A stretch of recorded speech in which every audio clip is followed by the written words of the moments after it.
Today we are back with another success story. We have with us Dr. Rajyashree Chamaria, who is a charming lady and also very focused about fitness. We are going to get to know a lot more about her. She is an inspiration for me, and I'm sure after knowing her story and her life, she is going to be a motivation for many. So let's get to know her story. So ma'am, how are you? I'm good, Nupur. How are you? I'm totally fine. So how have you started your profession? Always wanted to be a doctor right from the time that I was a kid, because I guess there were so many doctors in the family, It was just something that I wanted to be. It was not a serious thought, but then sat for my joint entrance, got through first attempt. So then it was like, you don't have to bother about other career choices. And so since you never thought of doing something else in your life? No. Even when you're like as childhood, nothing? No. I always wanted to be a doctor. I don't know why. That's what I'm telling you, that when you're a child, you don't really think why you want to. Often when you are small, you just want to be someone. You want to be a teacher. You want to, when you see teachers in school. Yeah. And then, so I just wanted to be a doctor, and I didn't realize the significance. And I think many kids, they are with this notion only, either we become a doctor or a teacher. Yeah. See, during our time, career options were very, very limited. Of course. And if you were good in studies, your parents expected that you be a doctor, lawyer, or engineer. Yeah. So, and if I hadn't cleared my joint entrance, then maybe I would have thought of something else. But since I cleared it, then it was like, So that's very much clear. Yes. This is the yeah, and I'm glad that I cleared it because I love my profession. Okay, yeah. That's wonderful. So you had an intercaste marriage. Yeah. So was it not an issue for you, or it was fine? It was fine. It was fine. Obviously, there were hitches. Neither were my parents happy. Neither was his family happy initially, because it was at that point it wasn't so common. Also, my family was, I think, more accepting because we had already had a lot of people marrying outside Bengal at that point, my uncles and all of that. But for Manoj's family, I think it was little more difficult, and so they knew about us, and we dated for more than 6 years. I think both of our families were waiting let them break off. They would have been very relieved. So it's but like giving you enough time. But then they realized that no, these two are going to stick around. So then they got us married. Okay, that's wonderful. So it must be a problem for you to going into a different caste altogether. Yes, it was. So initially it was because everything was different, everything from the food to the clothes that you wear to the way that people in so many different customs and so the things that I had never seen in my family. I lived in a typical Bengali family, and his was a typical Marwari family. So there were two different cultures. So there was adjustment. But my in-laws very sweet people, and my father-in-law is no more there. He really loved me, and I never had a problem adjusting, and Manoj's elder brother's kids were there, and I really loved them. And the fact that, we were dating for 6 years, so I had been to his family. It was not that I was going there for the first time. So some amount of mental preparation was there, that this is what I'm getting into. That preparation was there already. Yeah, but then finally getting into it, if you ask me, yes, it was a lot of adjustment initially, but I think when did you start practicing? Like after you got married? I was in Calcutta. I was working, not practicing, but I was working in CMRI, Calcutta Hospital as it is called. Calcutta Medical Research Center Institute in Diamond Harbour. That's very close to my in-laws' place also. So I was working there in the pediatric department for quite a few years. After I completed my medical college and my house staffship and all of that, and then Manoj, he was here because he was looking after the tea gardens. They had 2 tea gardens.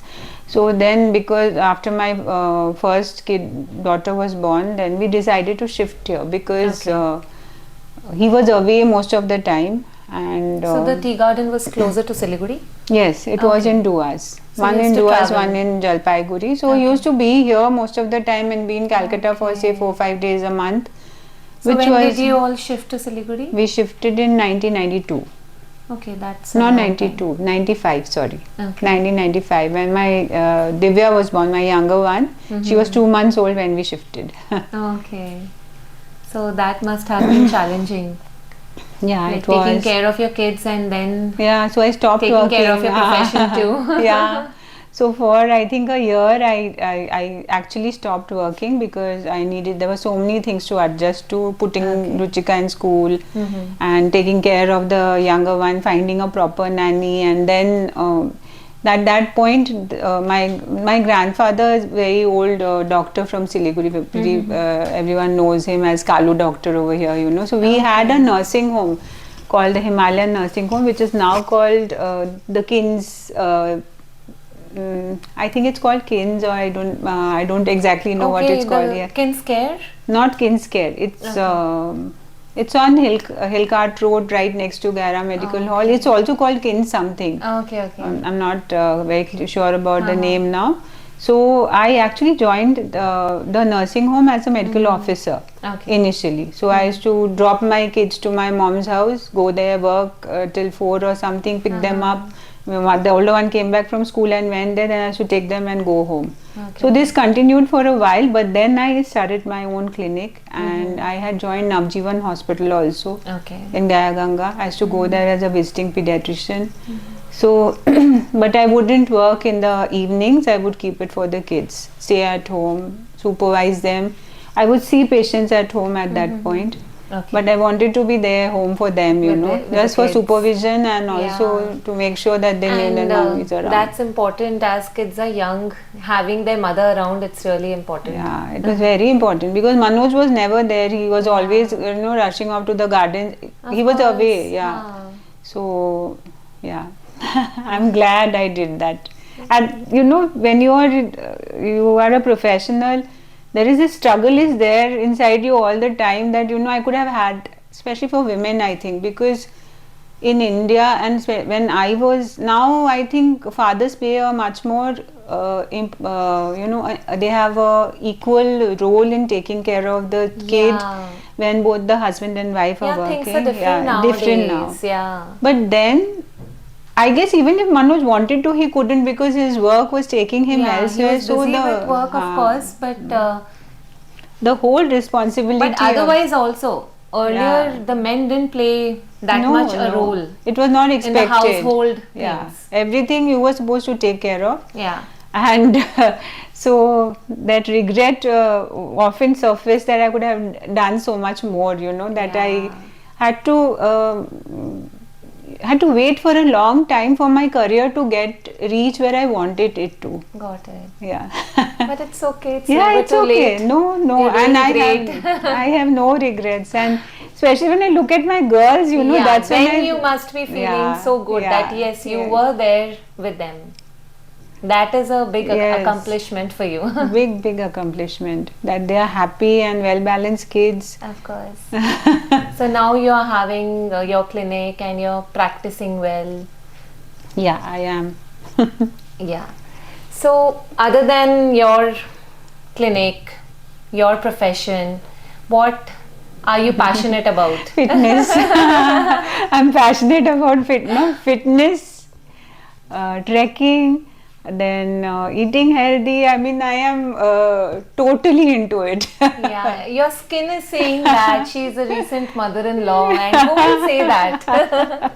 You're glowing, and of course that is all because you're taking care of your health. That's very important. So it's actually a motivation for many. And after looking at your story, I'm sure they are going to change their lifestyle too.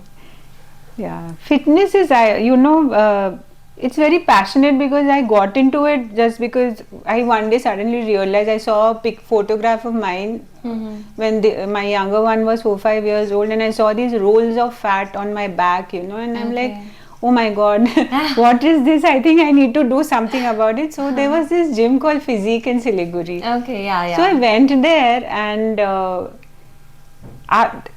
I never looked back, you know. Then it was no longer about the body image. It was that exercise gave me so much of that endorphin release. I never realized that doing something would make me so happy. Okay. So I guess that's why I stuck around, and it became so consistent because it's been the time that I spend exercising sets my whole day. You're spending that time for yourself.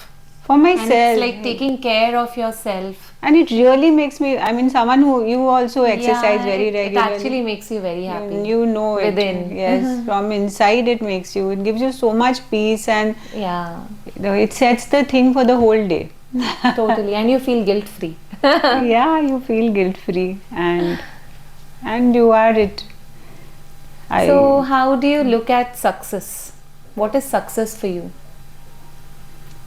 Success for me is, being in this place now where I am pretty, I have never run after success, you know.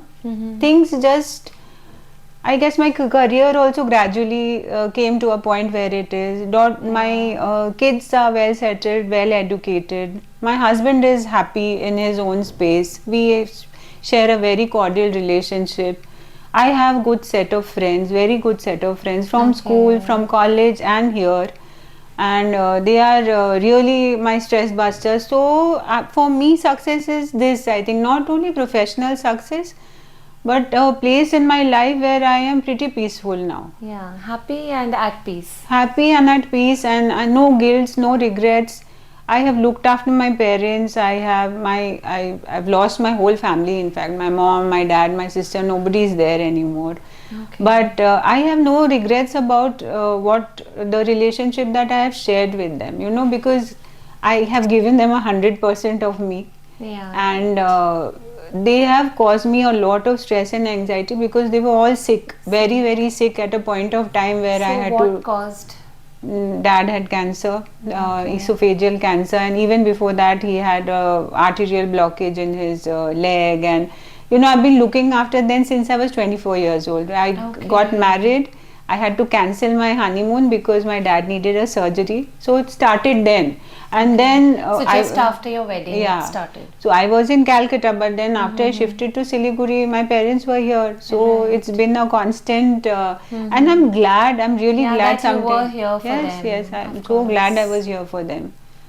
So it's sad, and I think their ill health. They had such chronic illnesses, all of them, that's what spurred me. Makes you more concerned about health. Fitness and health, because I don't want to be at a stage there where I'm bedridden and my children have to take care of you, of course.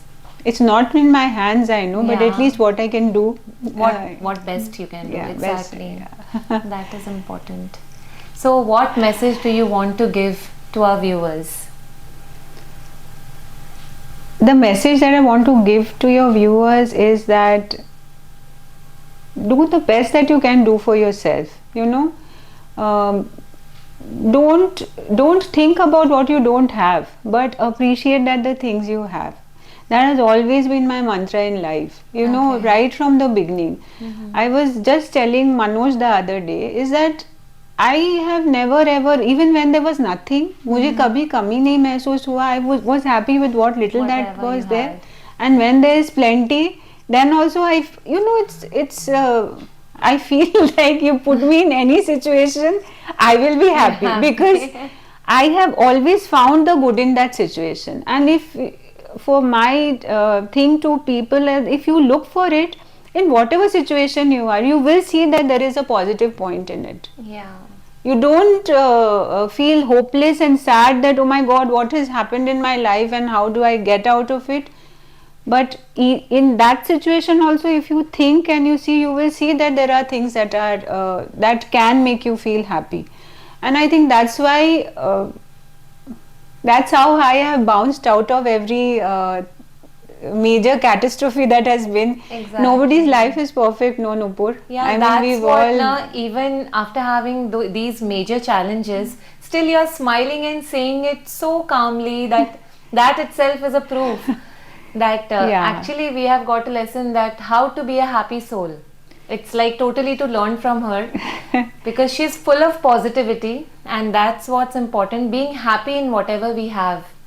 I think Yes, that's yes. the best mantra everyone can follow. This year March I twisted my leg and I had a ACL Okay. sprain, and my meniscus burst, and it very severe knee injury. Oh shit. And I was like, finished, this is the end of my fitness and my trekking and everything. shit. But within 2 months, within a month I was back in the gym limping. Okay. But and today I'm back to doing everything except for my running. I still can't do a lot of it anymore because I want to go back to my treks. Right. My target is next April. I hope I make it, but that is it. No, and I think I have. You're still trekking. Imagine. My legs are stronger than they were when I had injured it, because that's it. Like, don't give up. Don't think that this is the end of the world and I can't.